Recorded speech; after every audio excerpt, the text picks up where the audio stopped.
Bonjour, dans cette vidéo qui s'adresse à des élèves de seconde, il sera question de découvrir une nouvelle fonction qui est la fonction inverse. Pour commencer, donc un petit rappel, on appelle l'inverse d'un nombre A non nul l'unique nombre B tel que A multiplié par B est égal à 1. Et il se note 1 sur A. Donc par exemple, 2 multiplié par 0,5, ça donne bien 1. Et on peut dire donc que 0,5 est l'inverse du nombre 2. Et d'ailleurs, 0,5, on peut le noter tout simplement 1 sur 2, 1 demi. Donc voilà, donc ça c'est un petit rappel donc sur la notion d'inverse qu'il faut bien sûr ne pas confondre avec la notion d'opposé. Et maintenant, donc, afin de découvrir donc, cette nouvelle fonction, on va compléter donc ce tableau de valeurs afin de placer des points de coordonnées x, f de x, et découvrir donc l'allure de la courbe représentative de la fonction inverse. Alors, première chose déjà à remarquer, c'est qu'en fait ici, il y a un nombre qui n'a pas d'inverse. C'est le nombre 0, alors je ne reviendrai pas dessus dans cette vidéo. Et ici, 0 n'a pas d'inverse. Ça veut dire que finalement, la fonction inverse, elle, ne va pas être définie sur R tout entier. On va devoir la définir sur un ensemble plus petit qui est R étoile. Et je rappelle au passage que R étoile n'a rien d'autre que R privé de 0. Autrement dit, cette fonction f, on peut calculer une image pour n'importe quelle valeur de x, du moment que x soit différent de 0. Alors justement, on y va. Donc 2, on sait que 2 a pour inverse 1 demi. L'inverse de 1, c'est 1 sur 1 qui donne 1. L'inverse de 1 demi, l'inverse de 1 demi, c'est rien d'autre que le nombre 2. L'inverse de 1 quart, c'est 4.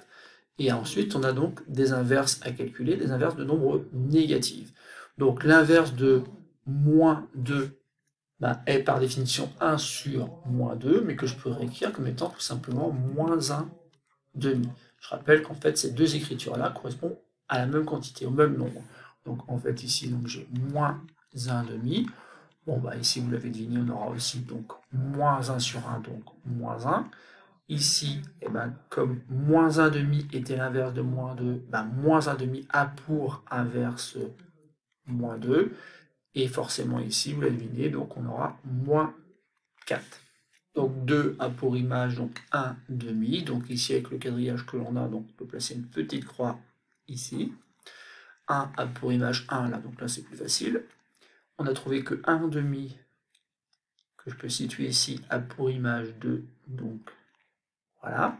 Et ensuite, il y a une valeur ici qu'on va donner aussi, donc c'est 1 quart qui a pour image 4. Donc là, ça va être moins précis, mais on peut imaginer une petite croix là-haut.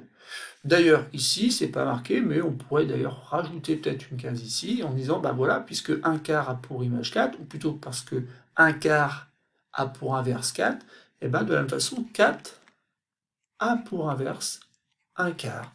Ça veut dire que pour 4 ici, l'image c'est 1 quart, et donc je vais avoir un point ici qui appartient donc à la courbe représentative de la fonction inverse. De la même façon, donc, je vais placer les images de ces valeurs-là de x qui sont négatives. Donc ici, il y a moins 2, et à moins 2, on fait correspondre moins 1 demi. Enfin, dans les écritures, c'est pas très grave. À moins 1, on fait correspondre moins 1. À moins 1 demi, on fait correspondre donc moins 2. Là aussi, on voit les écritures. À moins 1 quart qui est là, je fais correspondre donc moins 4. Bon, j'ai ici.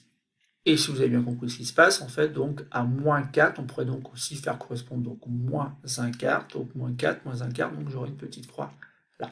Ça veut dire tout simplement qu'ici, on a quelque chose peut-être qu'on n'a jamais rencontré en classe de seconde, avec une courbe qui a cette allure-là. C'est-à-dire en fait, ici, si j'essaye de rejoindre les points, déjà je n'utilise pas la règle, parce que les points, bien sûr, sont clairement non alignés. Voilà, donc j'ai une première branche ici, puis j'en avais surtout une première ici, là, chez les négatifs, qui a plutôt cette allure-là. Donc voilà l'allure de la courbe, avec notamment un petit problème qui fait que si je vais de gauche vers la droite, à un moment donné, je suis obligé de relever mon crayon pour repartir ici d'en haut. Et bien sûr, si on essaye de lisser un petit peu cette courbe, voilà ce que l'on obtient. Ensuite, que peut-on remarquer? On peut remarquer déjà que la fonction f est définie sur un ensemble qui met 0 comme centre de symétrie, et en plus, ici, il semblerait que le point O, l'origine du repère ici, soit vraiment un centre de symétrie pour la courbe. On dit alors que donc la fonction f semble impaire. Alors bien sûr, ce résultat-là, il n'est pas très difficile de le démontrer. Il suffit simplement de réussir à montrer que l'image d'un nombre moins x, en fait, est égale à moins l'image du nombre x.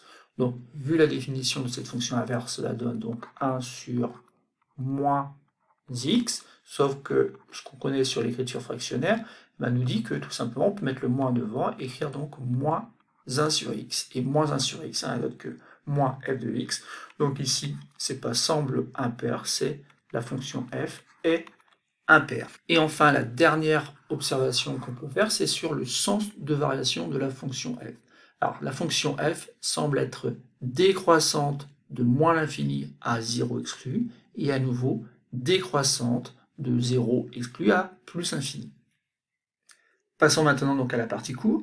Donc, définition, la fonction inverse est la fonction f définie sur R étoile. Encore une fois, R étoile, c'est R privé du nombre 0 par à x qu'on fait correspondre 1 sur x.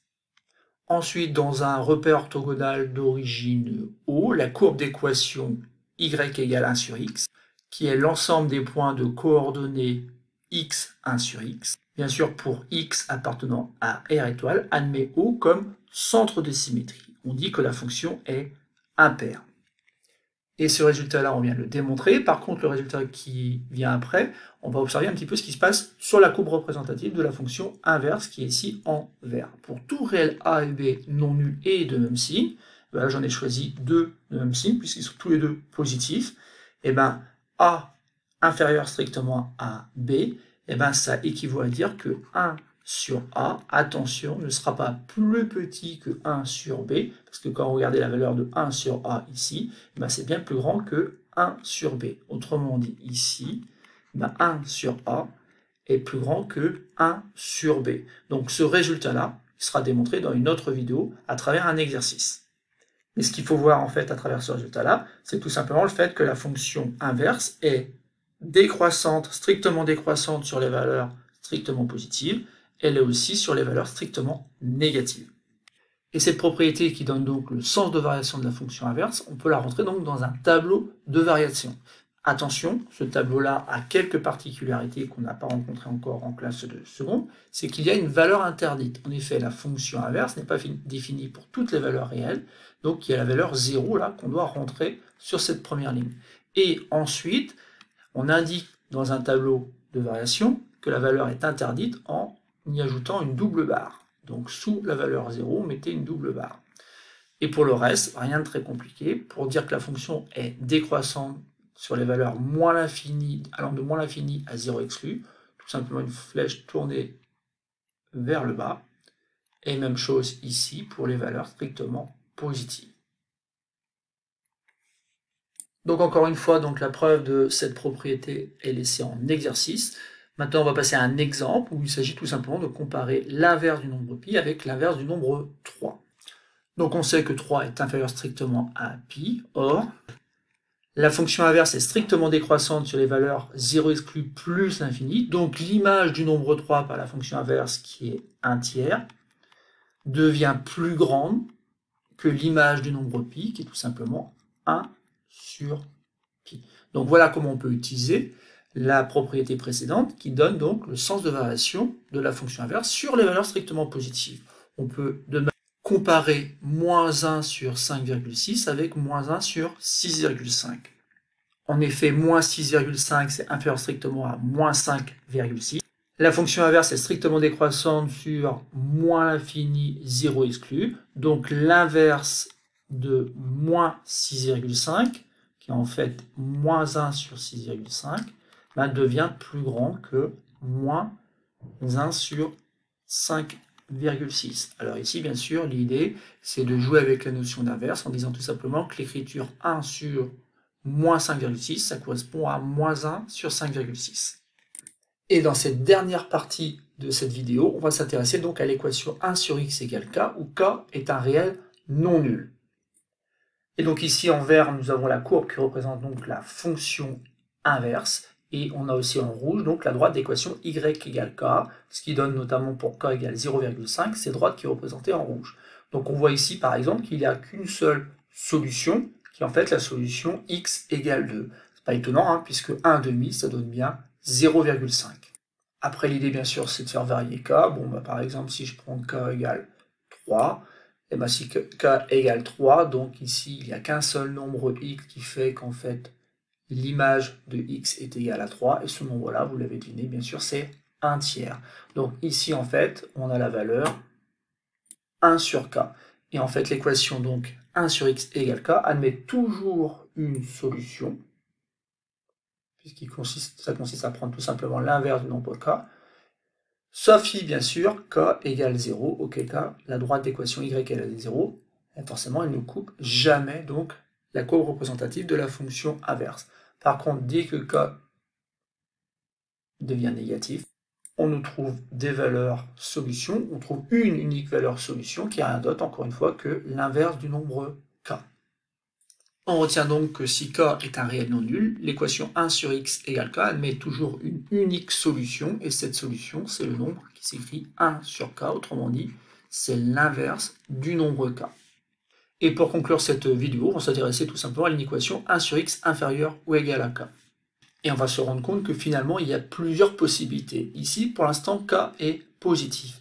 Donc, les valeurs de x qui font que 1 sur x est inférieur ou égal à k, ça correspond aux abscisses des points de la courbe qui ont pour ordonnée une valeur qui est inférieure ou égale à k. Autrement dit, je vais considérer tous les points de la courbe qui sont en dessous de la droite d'équation y égale k. Et donc, il y a dans un premier temps déjà toutes ces points-là qui m'intéressent, ou plutôt tous ces abscisses de points qui vont de moins l'infini à 0 exclu, et ensuite toutes les valeurs qui vont de 1 sur k jusqu'à plus l'infini. Et donc l'ensemble solution, lorsque k est positif, donc c'est tous les nombres allant de moins l'infini à 0 exclu, donc c'est l'intervalle moins l'infini, 0 exclu, union, et bien tout simplement donc 1 sur k, donc la valeur particulière ici que je peux prendre, jusqu'à plus l'infini. Et ça, uniquement si k est strictement plus grand que 0. Car si maintenant k est égal donc à 0, et bien dans ce cas-là, c'est plus simple, puisqu'il suffit simplement de prendre les nombres allant de moins l'infini à 0 exclu. Et on va finir par le cas finalement le plus simple. Si k est inférieur strictement à 0, et bien les points de la courbe qui ont une ordonnée inférieure ou égale à k, et bien ils sont situés entre la valeur 1 sur k et 0 exclu. Alors cette propriété-là, bien sûr, n'est pas à connaître par cœur, il faut être capable de la retrouver en s'aidant de la représentation graphique de la fonction inverse. Et justement, ce qu'on va faire dans ce dernier exemple, où il faut résoudre par exemple 1 sur x égale 7, 1 sur x égale 7 a pour ensemble de solutions une unique solution qui est tout simplement le nombre 1 septième. Rien de bien compliqué. Si vous reproduisez donc cette courbe à main levée, vous voyez qu'en fait, il n'y a qu'un seul point d'intersection. Et si vous mettez donc 7 ici, et bien ici, vous n'avez qu'une seule valeur qui est donc 1 septième. Donc vous devez simplement savoir que 1 septième a pour image 7, et donc c'est l'unique solution de l'équation 1 sur x égale 7. De la même façon, on va déterminer donc l'ensemble solution de l'inéquation 1 sur x inférieur ou égal à 7, et pour cela, je vous conseille fortement d'avoir bien en tête donc la représentation graphique ici. En effet, ce n'est pas si simple que ça, puisqu'il va falloir retrouver que toutes les valeurs de moins l'infini à 0 exclu sont solutions, puisqu'en effet, chacun des points de la courbe ici a bien une ordonnée qui est inférieure ou égale à 7. Et donc, il faut prendre toutes ces valeurs du nombre x, bien sûr, excepté la valeur particulière qui est 0. Donc, il ne faut pas prendre 0, mais il faut prendre toutes les valeurs négatives qui ont donc pour image des nombres qui sont inférieurs au nombre 7. Mais il y a aussi d'autres nombres solutions. On a tous ces points de la courbe dont les ordonnées sont bien inférieures ou égales à 7. Ça veut dire qu'en fait, il faut prendre donc toutes les abscisses de ces points. Les abscisses de ces points, on va les trouver sur l'axe des abscisses. Et donc, on va pouvoir prendre toutes les valeurs qui vont donc de 1 sur k, ici donc 1 septième, jusqu'à plus l'infini. Et donc, on va devoir ajouter ici l'intervalle 1 septième plus l'infini. Et donc c'est terminé pour cette petite vidéo qui consistait à découvrir donc une nouvelle fonction qui est la fonction inverse. Maintenant vous avez vu à peu près toutes les propriétés de cette fonction inverse qu'il va falloir donc utiliser dans les exercices. Et ayez bien en tête que cette fonction a pour particularité de n'être définie que sur R étoile. Donc il y a une valeur interdite, ça c'est très important. Et du coup, on est obligé de tracer la courbe en 2 étapes. C'est-à-dire qu'on relève le crayon, ça a aussi une incidence lorsque vous déterminez donc les solutions d'une équation ou surtout d'une inéquation.